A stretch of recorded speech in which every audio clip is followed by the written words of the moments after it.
Boa noite, a graça e a paz do Senhor.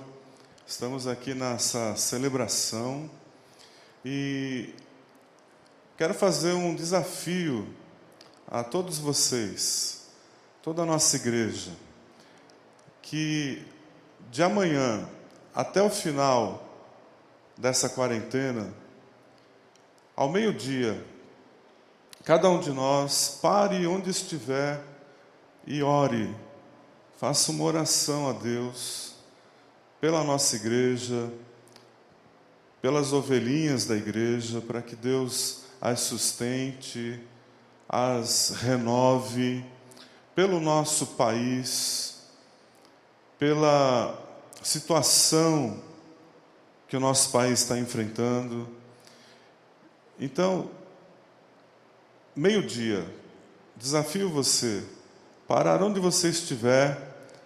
Não vou estabelecer tempo, se 1 minuto, se 5 minutos, se 10 minutos, mas pare e ore, você, pessoalmente, individualmente. Se estiver junto com alguma outra pessoa, talvez da sua família, pode orar juntos, não tem problema, mas que isso não seja um impedimento para você orar.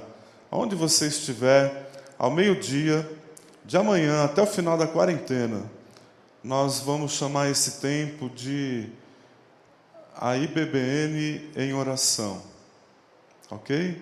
Todos juntos, no mesmo espírito, clamando ao Senhor pela nossa igreja, pela nossa família, pelas nossas vidas, pelo nosso país, ok?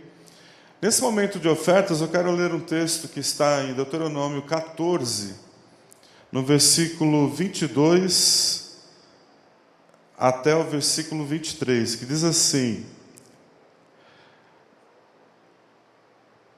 deverão dizimar todas as vossas colheitas de cada ano, tragam-nas para serem comidas perante o Senhor, vosso Deus, no lugar que há de escolher para ser o seu santuário.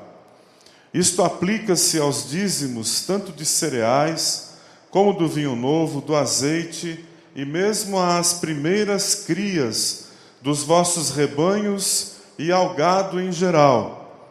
Os dízimos têm por finalidade ensinar-vos a porem sempre o Senhor vosso Deus em primeiro lugar nas vossas vidas. Tirando aqui os detalhes que dizem respeito somente ao Antigo Testamento e não mais ao povo do Novo Testamento, que somos nós, há um princípio aqui muito importante, que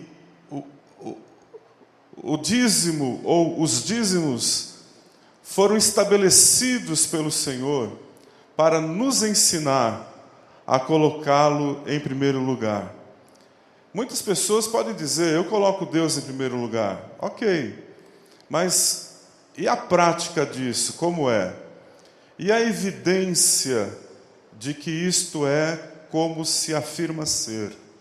Aqui na palavra do Senhor diz que o povo foi instruído a dizimar, não é porque Deus precisava do dinheiro deles, não é porque, se não o fizessem, estariam sujeitos a perderem a terra que Deus estava lhes dando.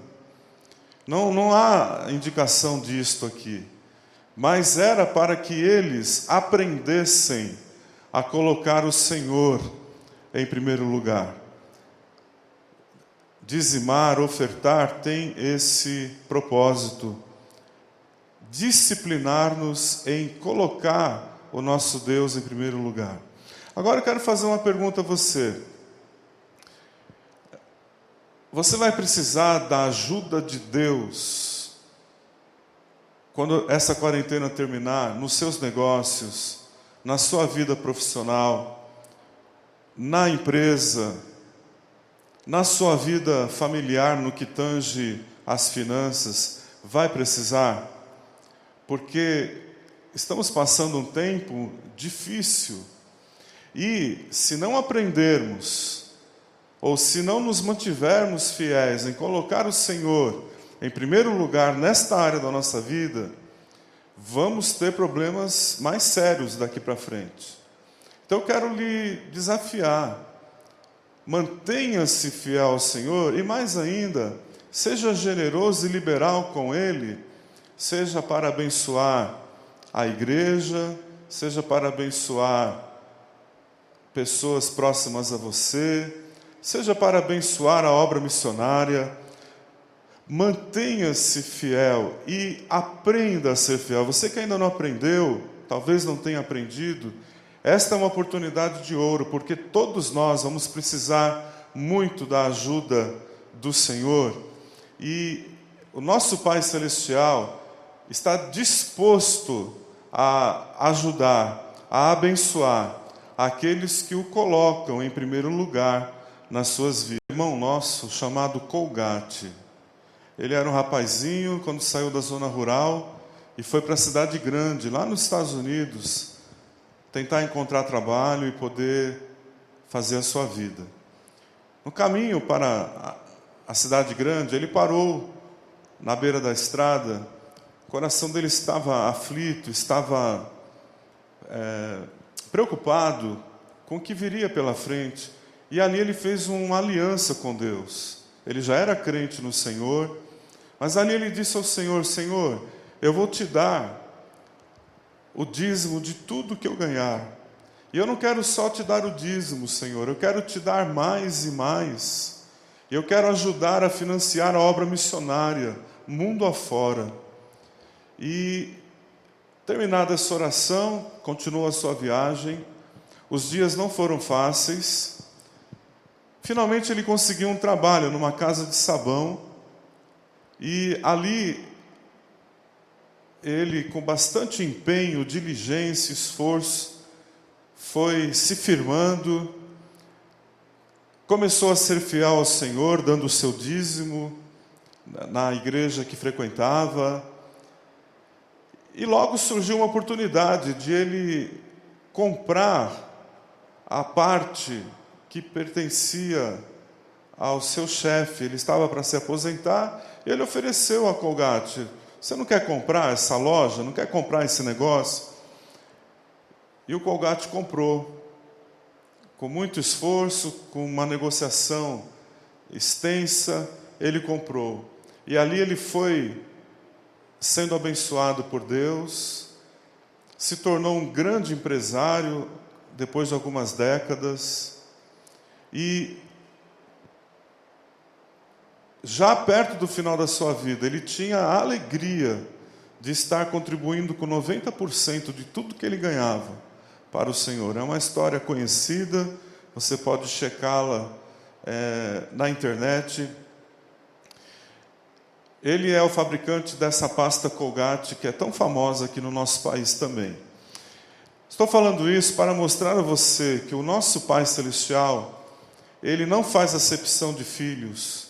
E se houverem filhos que coloquem o nosso Pai em prioridade em suas vidas financeiras, com fidelidade, com temor, não como barganha, não como algo isolado, alienado das outras áreas da nossa vida, mas como algo completo, inteiro, íntegro, Ele estará abençoando sua vida também, como fez com Colgate. Nós vamos precisar ter o nosso Pai Celestial como sócio, como mantenedor das nossas casas, nesse tempo que vamos enfrentar adiante. Então preste atenção, honre o Senhor, honre com aquilo que lhe compete honrar, e creia que o Senhor vai sustentar a sua vida. Em nome de Jesus. Quero convidar você para abrir sua Bíblia em Apocalipse capítulo 22. Hoje chegamos ao final deste livro. Este livro que tem tantas visões, algumas delas estarrecedoras. Esse livro que tem tantas revelações do agir de Deus na história, do agir de Deus até a volta do seu Filho. Esse livro que fala de coisas que jamais poderíamos supor ou imaginar se não fossem reveladas. Este livro que tem sido a causa de perplexidade para tantos cristãos ao longo da história, e para não cristãos também. Este livro que é tão sério, que nas últimas palavras dele é dito que se alguém tirar algo ou acrescentar algo a ele, vai sofrer sérias consequências na sua vida. Esse livro que é o livro que fecha a revelação de Deus nas Escrituras, ele termina de uma forma a provocar em nós, a exigir de nós uma atitude, um posicionamento. Eu quero ler para você então esses versículos, começam no verso 6 até o final do capítulo, que diz assim: o anjo me disse: estas palavras são dignas de confiança e verdadeiras. O Senhor, o Deus dos espíritos dos profetas, enviou o seu anjo para mostrar aos seus servos as coisas que em breve hão de acontecer. Agora Jesus falando: eis que venho em breve. Feliz é aquele que guarda as palavras da profecia deste livro. Agora João falando: eu, João, sou aquele que ouviu e viu estas coisas.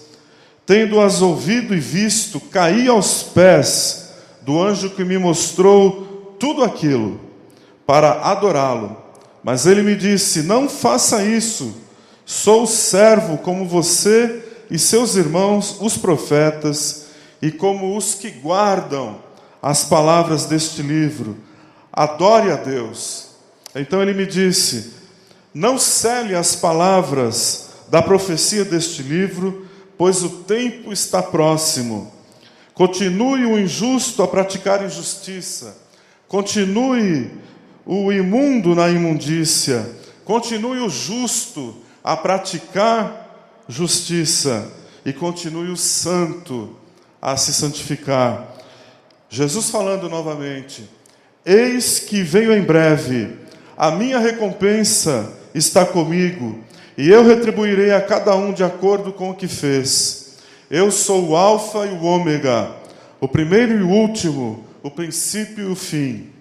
Felizes os que lavam as suas vestes, e assim têm direito à árvore da vida, e podem entrar na cidade pelas portas. Fora ficam os cães, os que praticam feitiçaria, os que cometem imoralidade sexual, os assassinos, os idólatras e todos os que amam e praticam a mentira. Eu, Jesus, enviei o meu anjo para dar a vocês este testemunho concernente às igrejas. Eu sou a raiz e o descendente de Davi, e a resplandecente estrela da manhã. O Espírito e a noiva dizem: vem. E todo aquele que ouvir, diga: vem. Quem tiver sede, venha. E quem quiser, beba de graça da água da vida. Declaro a todos os que ouvem as palavras da profecia deste livro: se alguém lhes acrescentar algo, Deus lhe acrescentará as pragas descritas neste livro. Se alguém tirar alguma palavra deste livro de profecia, Deus tirará dele a sua parte na árvore da vida e na cidade santa, que são descritas neste livro. Aquele que dá testemunho destas coisas diz: sim, venho em breve. Amém. Vem, Senhor Jesus. A graça do Senhor Jesus seja com todos. Amém. O que este livro provoca ou exige de nós? Primeira coisa que você tem que entender é que esse livro é para nós, Igreja de Jesus. Ele não é um livro para as nações, ele não é um livro para as pessoas que não creem na salvação do Senhor. Ele não é um livro para quem não teme o Senhor. Ele é um livro para quem está em aliança com Deus através do sangue de Jesus. Ele é um livro para a igreja. É o que está escrito aqui. Jesus diz, o próprio Senhor fala: eu, Jesus, enviei o meu anjo para dar a vocês este testemunho. Que testemunho? O livro todo, concernente às igrejas. O livro do Apocalipse tem a ver com o povo de Deus. Fala bastante de quem não é povo de Deus também. Fala das bestas, fala do diabo, mas ele tem a ver, sobretudo, com a igreja de Jesus, comigo, com você.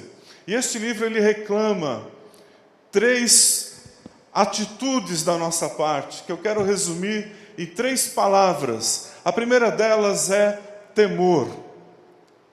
Ao ler este livro, ao estudá-lo, ao meditar nele, não somente nesse tempo em que fizemos, mas para frente na nossa vida cristã, a nossa atitude deve ser uma atitude de temor. Por que de temor? Primeiro, porque aqui diz que o Deus que falou aos profetas, o Deus que se encarnou em Jesus, assumindo a forma humana, é o mesmo Deus que tem nos dado esta palavra, o livro do Apocalipse. O Deus que disse que ia destruir a Babilônia foi destruída. O Deus que disse que o seu povo voltaria para a terra deles, e o seu povo voltou, o povo de Israel voltou. É o mesmo Deus que deu este livro para nós. Então, temer por causa disso. Temer também porque estas coisas aqui narradas estão para acontecer em breve. E aí talvez você diga: bom, mas o livro foi escrito no ano 90, e nós já estamos no ano 2020. Que breve é este? Devo lembrar você de um texto que está escrito pelo apóstolo Pedro, onde ele diz que o Senhor não tarda a sua promessa. Um dia para o Senhor é como 1000 anos, e 1000 anos é como um dia. Que o Senhor está simplesmente esperando que mais gente se arrependa. Segunda lembrança que quero lhe fazer: o Apocalipse não é apenas um livro para o final da história, ou sobre o final da história, mas é um livro que fala de toda a história. Os selos, se você está lembrado, são sobre toda a história. As trombetas, as taças, são coisas que já vêm acontecendo na história. As bestas, tanto a da terra quanto a do mar. Vai haver uma besta final, um anticristo final, um falso profeta final, mas eles já têm existido ao longo de toda a história da igreja. O próprio apóstolo João disse na sua primeira carta: muitos anticristos já têm saído pelo mundo afora. Isso quer dizer que este livro, ele já tem se cumprido ao longo da história. Não podemos esquecer esse aspecto. E a terceira lembrança que quero lhe fazer: cada um de nós terá o seu próprio encontro com o Senhor, antes mesmo dele voltar. A não ser aqueles que vão ficar para o arrebatamento, aqueles que vão escapar da perseguição que virá sobre a igreja e serão arrebatados. Mas a maioria esmagadora do povo de Deus vai se encontrar com Jesus antes da volta dele, quando morrerem, quando partirem para estar com o Senhor. E isso está muito breve de acontecer para cada um de nós, muito breve. Não vai demorar 2000 anos para um de nós morrer, vai demorar bem menos do que isso. Então, por isso, temer, porque a qualquer momento olharemos no rosto do nosso Deus, olharemos o rosto do juiz de toda a terra. Então é para temer. É como disse Deus através do profeta Amós a Israel daquele tempo: prepara-te, ó Israel, para te encontrares com o teu Deus. Isso é para a gente temer. Temer também Porque as visões que tem nesse livro são estarrecedoras. João, ele ficou perplexo com a majestade daqueles anjos, com a magnificência daqueles seres celestiais, que são apenas seres criados. E ele chegou até um ato falho aqui, a se ajoelhar, ou a ameaçar se ajoelhar diante de um anjo. E o anjo disse para ele: não, eu sou só uma criatura igual você, igual aos seus irmãos, adore a Deus.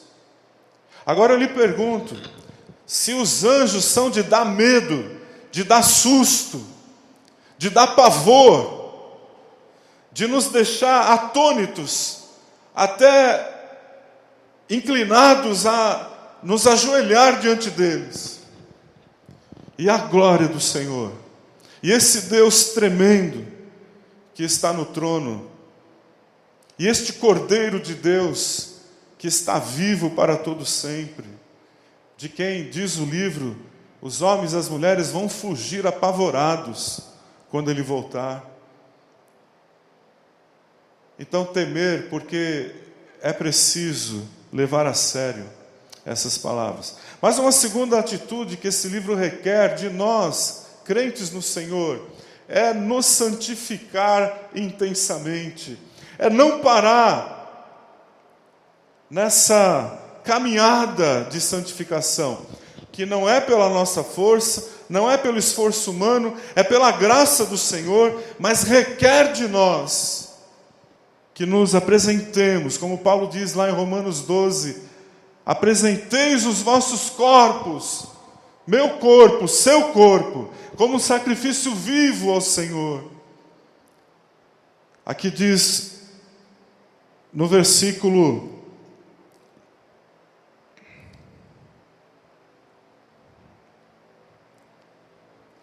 11, continue o injusto a praticar injustiça, continue o imundo na imundícia, continue o justo a praticar justiça, e continue o santo a se santificar.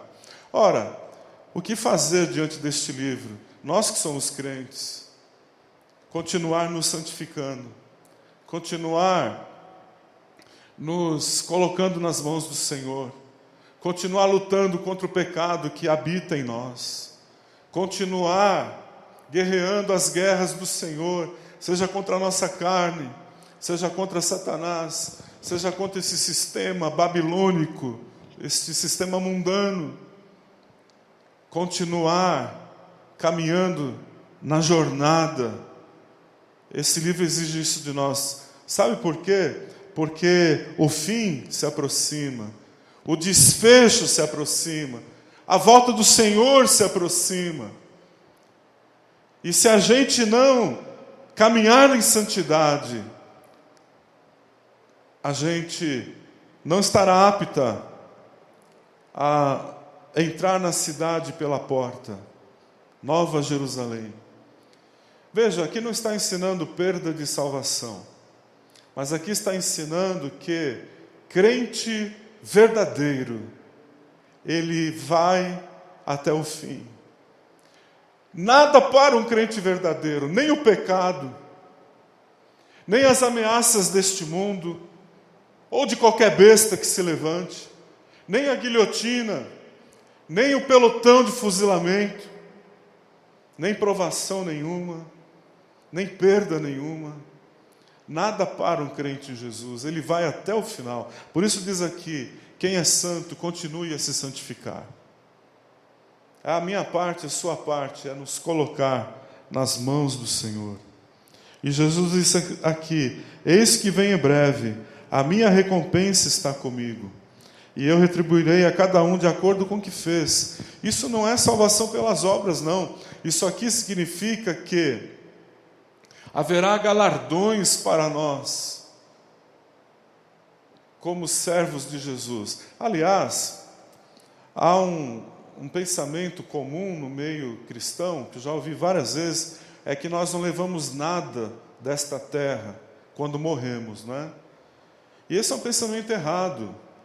Ele está certo no que tange às riquezas, no que tange aos bens, no que tange a diplomas, a títulos que conquistamos nesta terra. Isso fica aqui. O próprio casamento fica aqui.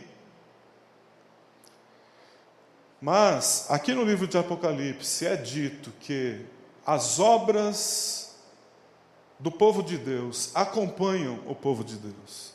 Que obras são essas? São as obras em favor do reino. É aquilo que você fez pelo Senhor.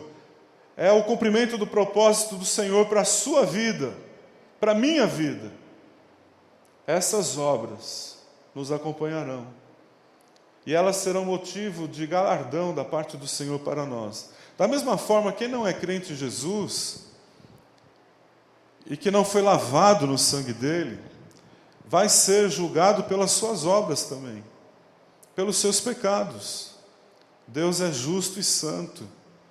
Ele salva pessoas com base no sangue do seu Filho, pessoas que querem ser salvas, pessoas que colocam sua fé em Cristo, pessoas que, como demonstração dessa salvação, caminham na santidade, não por suas forças, mas pela força do Senhor. Mas aqueles que não são salvos e que não foram cobertos pelo sangue de Jesus, permanecem nos seus pecados, permanecem no caminho em direção ao lago de fogo e enxofre. Então, a outra atitude que esse livro exige de nós é firmar os pés, olhar para frente e ir na direção do Senhor cada vez mais. Para isso o Senhor nos dá várias bênçãos, não é? A palavra dele, o Espírito Santo, a igreja, os irmãos na fé, aqueles que são de Jesus também, e oportunidades renovadas de arrependimento e de mudança de atitude nesse caminho de santidade. Mas uma última postura que este livro exige de nós, como crentes no Senhor, é uma expectativa confiante. Eu queria ler aqui novamente com você o versículo 20. Aquele que dá testemunho destas coisas diz, Jesus, não é? Sim, venho em breve. Isto é seguro.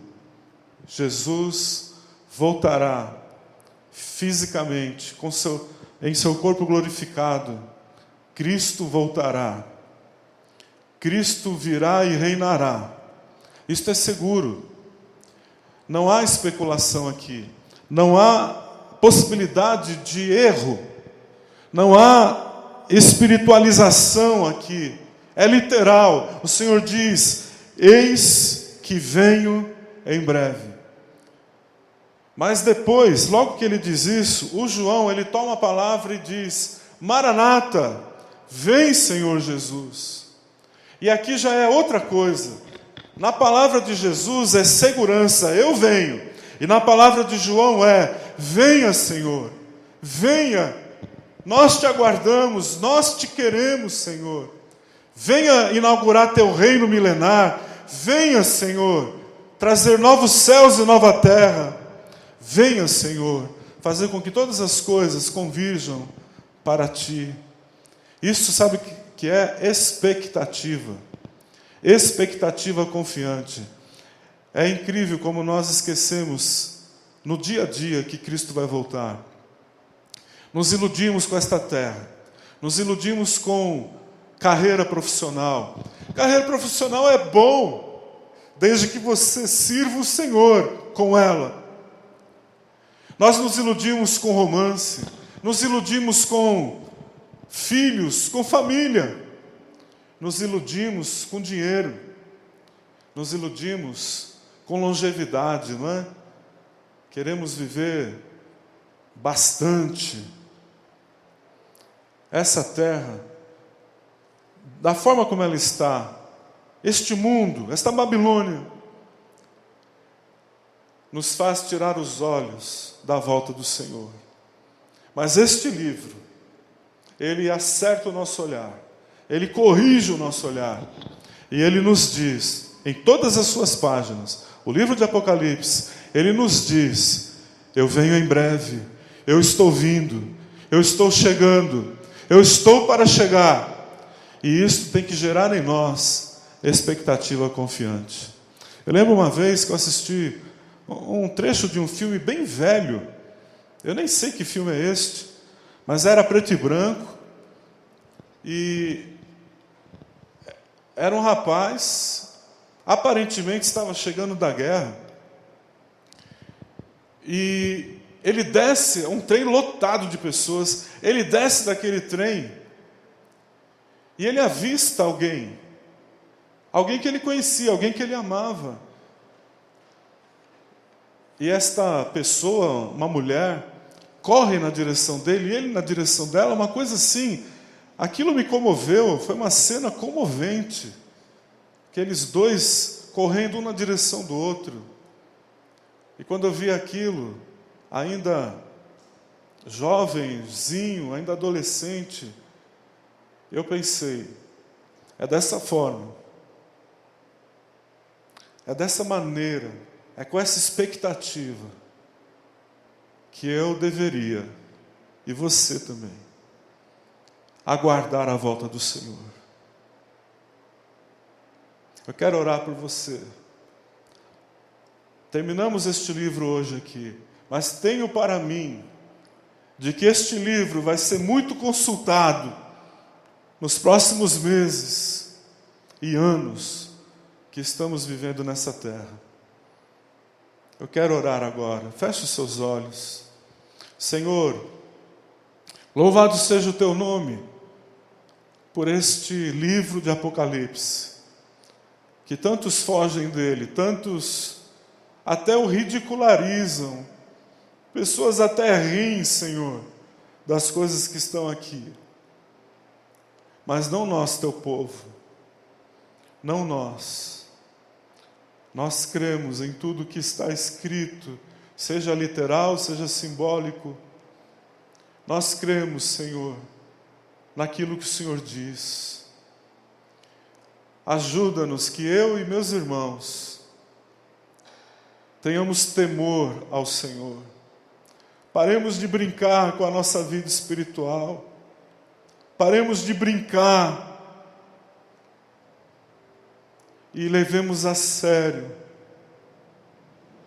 as coisas que estão escritas no livro do Apocalipse. Eu peço, Senhor, que o Senhor nos motive a nos santificar, que o Senhor nos dê amor pela santidade, que o Senhor nos faça olhar para a Tua cruz e nos apaixonar por Ti, Senhor, a ponto de dizer não aos pecados que nos rodeiam.